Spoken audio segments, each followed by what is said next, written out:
Hello and welcome to The Print.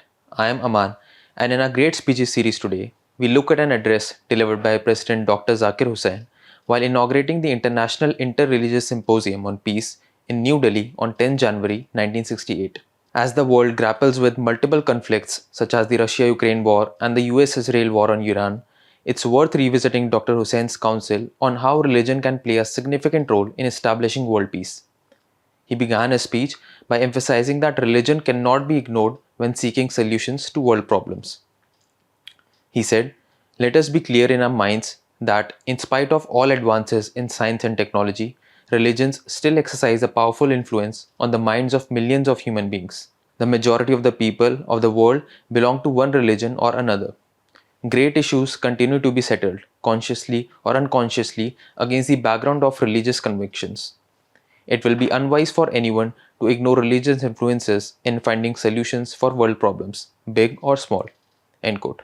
Dr. Hussain acknowledged that religious passions had sometimes fueled conflicts and wars, but pointed to growing interreligious cooperation as a heartening trend. He said, "The winds of liberalization blowing within the Roman Catholic Church and the consequent rapprochement between it and the rest of the Christian world is undoubtedly one of these significant trends. Buddhism and Hinduism have also come closer to each other in recent times. We have also witnessed uplifting influences sweeping through Islam. All these have inevitably led to the reassertion of higher spiritual, ethical, and cultural values. They will help us to move, however slowly, towards a more united human community in good time." End quote. The president called for a world federation with shared institutions to prevent war.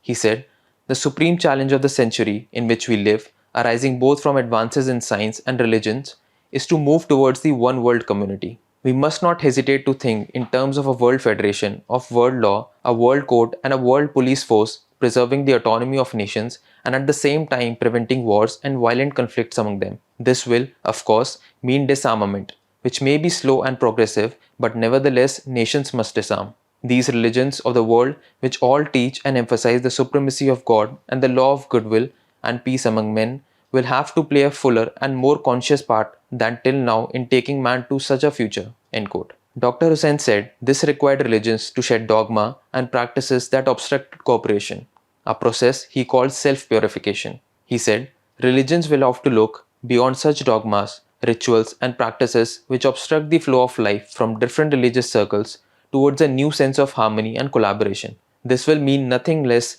than the self-purification from within of every religious community. Who can deny that all religious communities require today to undergo such self-purification?" End quote. He then turned to the relationship between religion and science, warning that the two must not be made to challenge each other. He said, "We must also take care not to put science and religion against each other, however contradictory they might appear on the surface. On the contrary, we must put them together for the good of man. Science without religion becomes rudderless in terms of human destiny, and religion without science tends to superstition and reaction. The gap between religion and science, if not closed, will be fatal to the growth and progress of human society." End quote. For Dr. Hussain, world peace could be achieved only after bridging the gap between religion and science. He said, "World peace today depends largely upon the marriage of religion and science. Religion should be enabled to point to the direction, and science should be enabled to find the means by which human society can move towards a united, prosperous, happy, and peaceful world community."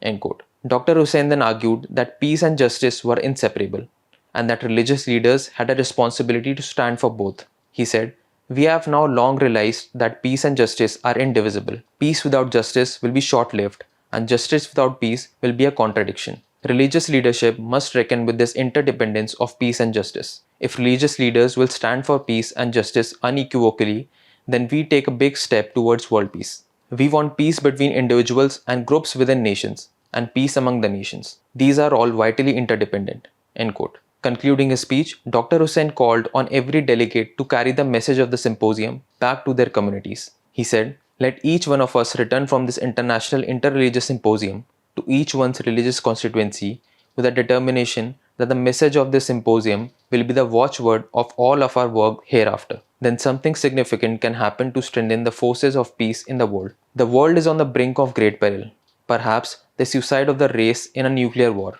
We must push back this peril with all the strength in us, and we can best do so as men and women of deep religious and ethical convictions." End quote. Thank you for joining us on Great Speeches. For more from The Print, become a subscriber at theprint.in/subscribe. I am Aamaan in Delhi.